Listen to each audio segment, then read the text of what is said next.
Hey, what's up, fam, and any new viewers? So in this video today, I'm going to be talking about why you should buy New World or why you shouldn't. So I'm going to go over pros and cons about the game that I've noticed so far. Keep in mind the game's only been out for about 4 days now. I've almost played about every day so far. Like, I've been able to get some time into the game, so I'm relatively far, I would say mid-game. So a lot of this is going to be going off early to mid-game information, not late game, because I don't have a lot of late game. Obviously, the game just came out.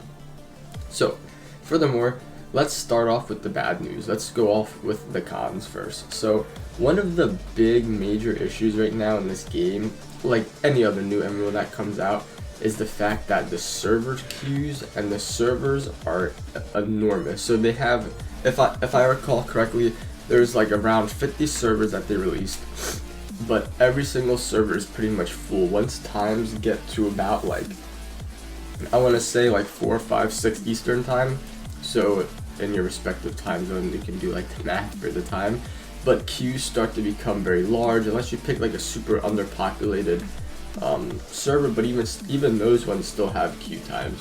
So like, for example, like the big PvP server that everybody's going to is called Valhalla. In that server, once you get around like 10 o'clock, 8, 9, 10, the server queue time is over like 2,000, like every night, all the time. It's insanity, it's crazy. But that's just kind of, it's a new game. I didn't expect as many people to play it as there are right now, and as always, that's an issue. So that's one of the like biggest issues I've seen in this game right now.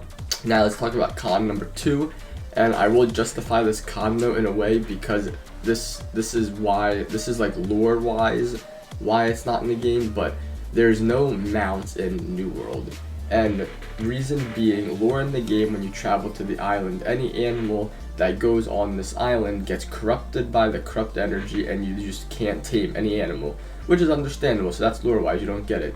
But the thing that kind of does suck with the fact that you don't have mounts to travel is when you have to travel to new areas, it takes you a while. Like it probably takes like a good like 2, 3 minutes, 5 minutes of like your personal time to actually travel there.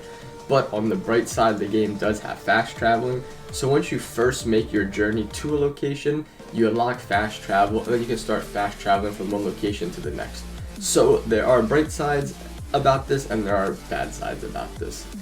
But overall, like, it's not game breaking. This, I wouldn't say that's a reason to not get the game, because at the same time the scenery is nice. So when you're doing these long journeys, you can find like resources, that you can see new sceneries, like everything's just really nice to look at. So that's like a con, but at the same time it's not too bad. But furthermore, let's go on to something else. This is a little like game bug, not even a bug, because you can easily get out of it. There's an unstuck button. It's the thing that people get stuck in. So number one being, me and my buddy were PvPing yesterday late at night, and we were fighting. It was a 2v2. We were fighting, and we were standing on top of a resource node that we didn't realize we were on top of it fighting, and a big boulder spawned, like it was the resource. And if you're standing right where the resource spawns, the boulder will just consume your character and you're stuck in the boulder. And it's kind of annoying because then it left me in a 1v2 because my buddy got stuck in the boulder. But on the bright side, if you are in the boulder and you literally just look at the boulder, if you move your camera so you're looking at the boulder, you can just click mine. You mine the boulder while you're inside it, you get rid of it, and then you're out. Or if you don't feel like doing that, you can just do the get me unstuck button. But I mean, like the situation we were in yesterday, it's much better to mine it out so you can then help your friend if you're doing PvP or something. So, I mean, overall, for cons wise, those are like my biggest concerns, to be honest. But like, so far, I haven't found anything to complain about, like game breaking in this game currently. I mean, I'm sure other people have their own opinions. This is a very opinionated video, but for me right now, this game is honestly very close to like perfect, minus a few little niches here, niches there, stuff like that. But now let's talk about pros. Let's talk about why you should buy it. So start off, the game is only $40. Usually a new release, new games, they all cost $60. So right off the rip, when you're buying this game, you're saving $20 compared to a brand new game, which is actually awesome because this game has a lot of content in store for you to play. Second reason being, well, it's not really a pro. This is just kind of, we're just gonna go. This is like about the game itself, but and this is if you like combat like this. So the combat, if you have ever played Dark Souls, Demon Souls, anything like that, as you can see in the background right here with the gameplay, like you use your light attacks, heavy attacks, and then you have your dash, you have your dodge roll, you have your side dashes. So you can't get greedy when hitting things, and you have to like dodge their attacks by side rolling or something like that. So like the actual like combat itself is almost like Dark Souls mechanic fighting. But then if you guys have ever heard of the game Albion Online, where you are accessible to 3 abilities from a weapon skill tree, that's how then the weapons add into that Dark Souls combat, which makes, in my opinion, this game feels like a combination of Dark Souls and Albion Online, just mashed together. But it's honestly a very good system. So with the combat, you need to obviously fight, you need to kite, you need to dodge attacks, you need to make sure you don't get like murked by people when you're trying to fight in PvE or in PvP. But then on top of it, you have your abilities that can drastically change the outcome of a fight. They can heal you, they can do a lot of damage, they can stun an enemy, they can debuff them. But you have to watch your ability cooldowns. As you can see right here, I have some abilities that they go on cooldown for 18 seconds, 25 seconds, 15 seconds, 20 seconds. So you can't use abilities willy-nilly like in a typical MMO. You have to use them smartly. You have to, like, okay, if I use this, it's going to go on cooldown for this long. So now I got to be careful if this happens type scenarios. And I'm mainly a PvP player. So I do a lot of like min-maxing on thinking, stuff like that. I mean, if you're in PvE in this game, I don't think it's too important, but it still is important because some abilities are like executes. So in PvE, when you're trying to execute a boss, you want to save that ability from their health is below 50%, below 30%, stuff like that. So another thing about the game is the combat. When you eventually find your weapons that you want to use, you're allowed to use 2 weapons. The combat is actually very fluid. When you first start off, you might not realize, but when you roll dodge, when you stand up, you stand still. You don't move. So I guess this part is a negative for it. So when you roll dodge, you're gonna roll and your character's gonna stop. That's a con about the game. But once you learn more about your weapons and stuff, for example, when you roll dodge, you swap weapons, and what that does is it instantly negates the fact that you have to stop after that roll dodge. So the movement is clunky at first, but once you learn the little movement mechanics, once you learn how to like use your weapons, like as soon as you swap, use this ability. As soon as you swap, you can use this ability. The combat fluidity in this game is amazing. It is by far probably my favorite. I've had so much fun in this game with like mobility in the combat. So let's go over another thing.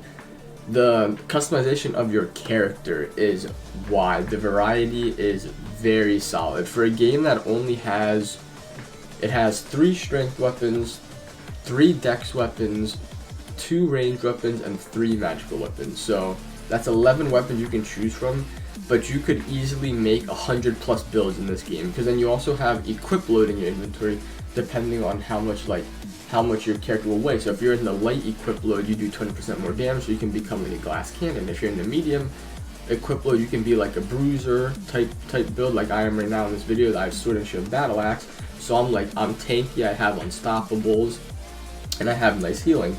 And then there's also the heavy armor where you can just go straight tank, where it's like 20% increased healing and like increase on the duration of debuffs and stuff like that. The variety and the roles you can play in this game are immense, and it's amazing. I'm very opinionated on that, to be honest, because I love games that give a lot of access to stuff, and this is just one of them. So now let's talk about a little bit about the PvP. So the open world in this game, it's open world PvP. In order to get PvP, you have to be in a safe zone, and you have to flag for PvP. So you can't just leave the zone, like a safe zone, and go fight right away. You have to be in a safe zone. For me, the button is U on your keyboard. You'll see 2 swords cross, and as soon as you leave, you have a 30-second spawn timer, and then you can run anywhere in the world as long as somebody else is queued for PvP. Like you can see, these guys it says their levels like 33, 38, and they have that red box around them. That means they're all queued for PvP. So if you're not in the same faction as them, you can fight them, you can kill them. And then on the bright side, in PvP, in a lot of games PvP, you kill players, you don't really get rewarded with anything. It's just kind of you kill the player, you move on. Like in WoW, you have arenas, you kill the player, you move on. In ESO, you kill the player, you get a little bit of alliance points, but then you move on. In this game, when you kill a player, you get an item drop, you get an immense amount of XP. Like right here, you see me get like plus 94 XP for killing a little enemy. When you kill a player that's like of your level or higher, you will get 1,000 plus XP. It's like you get so much. It's almost like killing a boss is how much XP you'll get for killing a player. But like I was saying, for PvP, killing players is actually very rewarding. And then another thing about the PvP of flagging, when you flag, it's kind of like a risk type reward thing, because you have the option for players to be able to kill you and like mess you up when you're on your quest journey and whatnot. But when you are flagged for PvP in open world, you get a 20% XP bonus, so you will level up quicker than players who are in PvE only. But being said, if you are only a PvE player, like you don't really enjoy PvP or having to worry about fighting players, there is no need to do PvP in this game. If you don't flag like ever, you never have to worry about people killing you, because there's literally the option where you can do PvE your entire time of playing. And then let's go, the final pro in this game, in my opinion, is life skills. Life skills in this game are very easy. As long as you can obtain the tools and like follow the tutorial on how you get like skinning knife, pickaxe, the normal like logging axe, and the skinning knife, and then the harvesting tool. Life skilling is simple, very easy.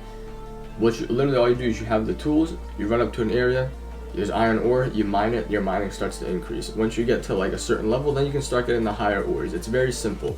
It's not like if you were to compare it to Black Desert Online, like they have a crafting system that's very intricate and it's very hard to learn, and it takes a long time to actually learn it.